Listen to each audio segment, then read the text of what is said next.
fix up my hair. Let's get my notes out. Hello everyone, let's catch up. If you're new to my channel, my name is Jenifer and I vlog my ordinary life. Some things about me are I am Vietnamese Canadian. I am a huge homebody. I work full-time as a software developer and I recently became a mom. By the time I upload this video, it'll probably be end of June and I will have a 7-week-old by then. The past weeks have just honestly flew by. It's so cliche, but it really has. Motherhood has been so eventful. Lots of learning I had to do as a first-time mom. There were a few hard moments, probably more than a few hard moments, a lot of cute moments, and luckily I adjusted to like 1 to 3 hour stretches of sleep pretty early on. So thankfully I'm not super sleep deprived or anything. I must say though, I'm very fortunate to have family very close by who want to just take care of my baby girl any chance they get. And so it's been a very huge help and it just makes like navigating parenthood so much easier because it really does take a village. I wanted to share bits and parts of my delivery and labor story. So let's jump back to early May when my contractions first began. All right, hello. It's currently 7:05. I've been up for almost 2 hours now. I think I'm getting contractions. It's not too bad, so that's why I don't know if it could just be Braxton Hicks. But I've been timing them since, let's see, the ones around 5 o'clock weren't too consistent, so I didn't time it then. They are about 7 to 10 minutes apart and around 30 to 1 minute in length. And so once they reach about 4 to 5 minutes apart and they're about 1 minute in length, then it's time to go. But yeah, I think today might be the day. I feel like I do have like a medium to high pain tolerance, so I don't know if this is what a contraction feels like, but right now it's not too bad. I just feel a lot of cramping in my stomach. I kind of feel pressure in my back and also my pelvis area. Right now I just feel like I just need to breathe through it and I feel okay. I'm currently 39 weeks and 5 days pregnant, so maybe today will be the day. I have one right now, so let's time this.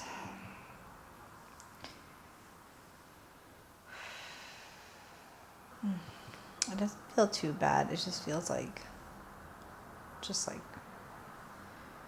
cramps at the bottom of my belly. Like that's like where the feeling is the worst. Just like that, it's done. That one was about 44 seconds. I'm just tracking it in my notes app. All right, that was that one. Just checking in, still at home. It is almost 9:30, I think, so 2 hours since my last clip. I had breakfast, freshened up, took a shower just in case we need to go. Right now, my contractions, I think, haven't changed much since like 5 a.m. They're still about 7 to 10 minutes apart. I'm having one right now, I think. Yeah, give me a sec. All right, anyways, what was I talking about? Contractions are still pretty much the same. They're about 7 to 10 minutes apart. Around 40. Actually, I think they've decreased in time. It's about like 35 to 1 minute in length. All right, it is 4:12 p.m. right now.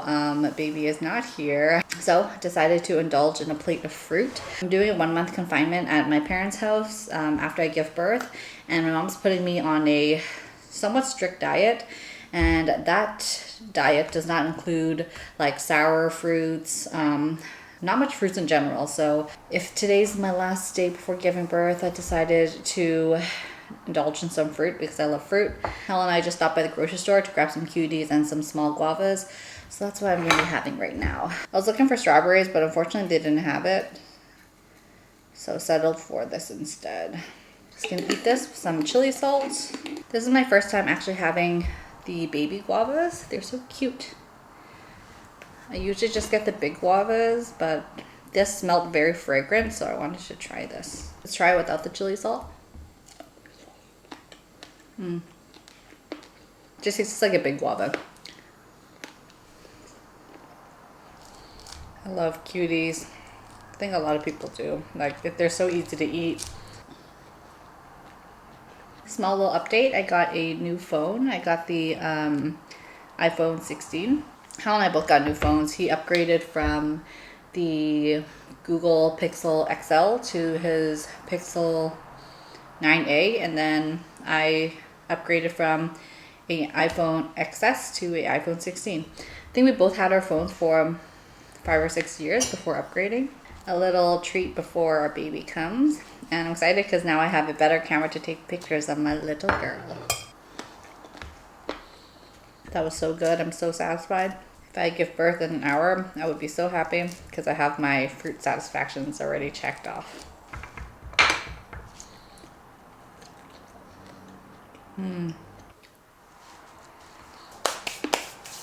That was delicious. All right, now baby girl just needs to come. Come on, baby girl.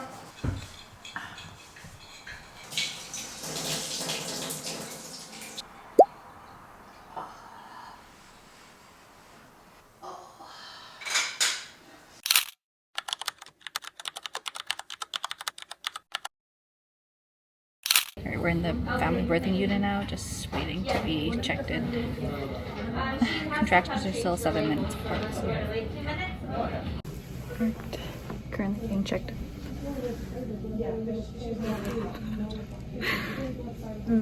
I am home. I'm definitely in active labor, but doctor says I'm only 1.5 centimeters dilated and my water did not break, so she sent me home. But yeah, let's see when I will be in actual active labor. I'm really hoping tonight, I hope I get a really good night's rest in, maybe just even a few hours of good night's rest, and then wake up and be in active labor and then give birth shortly after. It's pretty early to be in bed right now. It's only 9:30. Oh, sorry, it's almost 10 o'clock.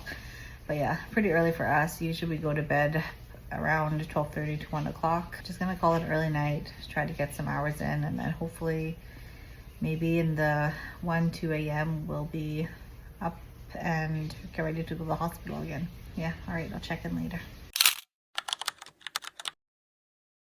I just went for my 40-week checkup. Blood pressure is still good, baby's heartbeat's still good.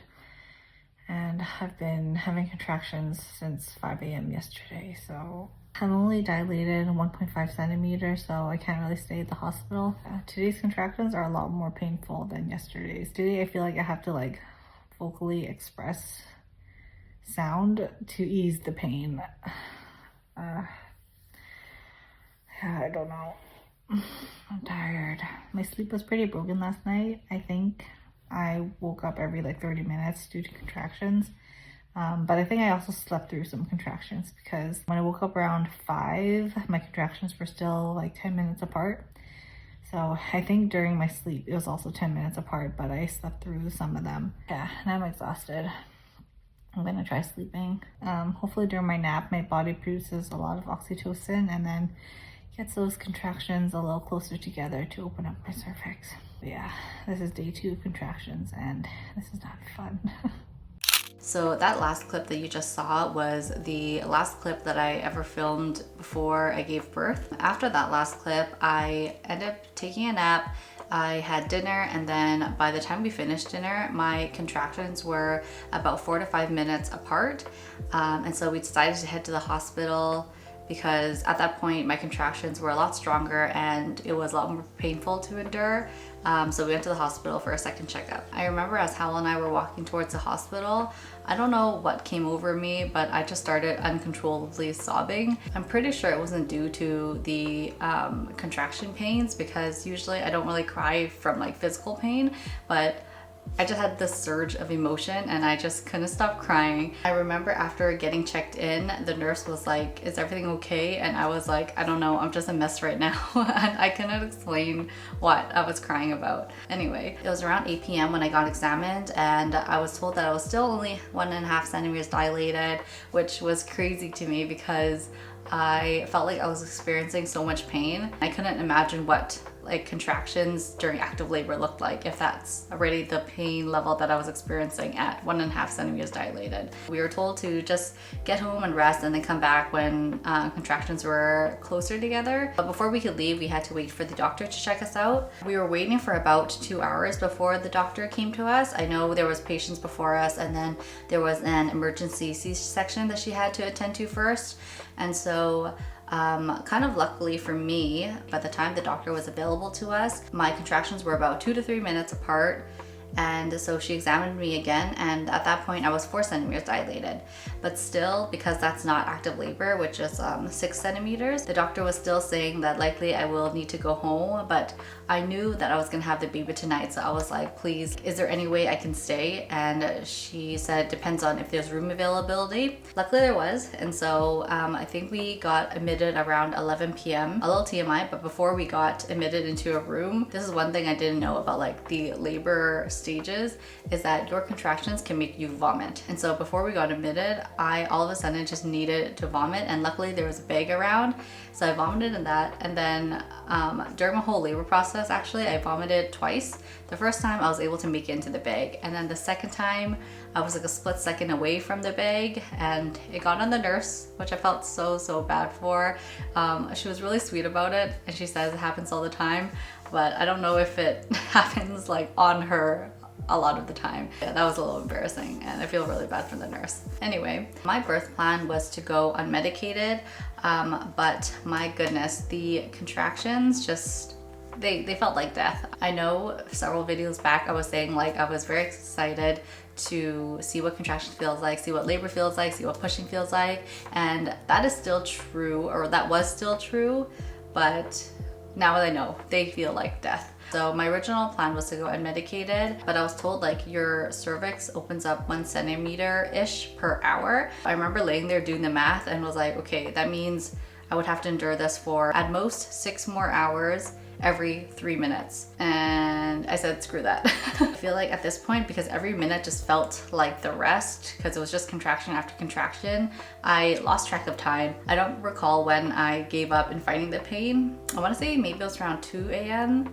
But yeah, I asked for the epidural. Unfortunately, the epidural injection did not take effect on me. It was supposed to kick in 20 minutes, but by like the 45-minute to hour mark, I was still feeling the contractions just as bad as I was before getting the injection. And even though the nurse was topping it up, I still felt the pain just as bad. Luckily, the anesthesiologist was able to supply me another injection. Sorry, I don't know the proper terminology of what I was given, but definitely I know by the second injection, I want to say, the pain and the contractions eased off to like a 1 out of 10. And yeah, at that point I was at peace. I think I was even able to get like a 45-minute nap in. My mom and my husband were in the delivery room with me, and so I think they got a bit of a shut-eye and also a break from my screams every few minutes. Fast forward a couple more hours, I think it was around 4 a.m. when the doctor said that I was 10 centimeters dilated and ready to push. I'm not going to go through too much details about pushing,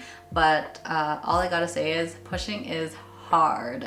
I don't know if it's like due to getting the epidural and just being like all numb down there, but I really had to use like mind muscle connection to figure out what muscles to push, or sorry, what muscles to use. At least in my experience, it was tough. I think what made a big difference, aside from like my mom and my husband's support there, was that the nurse and the doctor that I had were just so supportive. There was times where I just felt like I cannot do this, but like they had such encouraging words, and they kept telling me like, no, I can, I'm almost there, I'm doing a great job. And I feel like that really helped me like deliver my baby out. Yeah, they're just like the type of healthcare workers you want to have in the room at an event like that. And yeah, just like that, after 2 hours of pushing, I gave birth to my baby girl. It's been such an incredible journey being pregnant. It feels so recent since Hal and I found out that we were expecting. Since then, I've traveled, I've indulged in whatever foods I wanted, I've attended concerts, had some breakdowns, and did a lot of shopping. It's crazy how fast time has flown by, and I've really enjoyed pretty much every aspect of it. Minus acid reflux, I could have done without that. But my baby did come out with quite a bit of hair, so maybe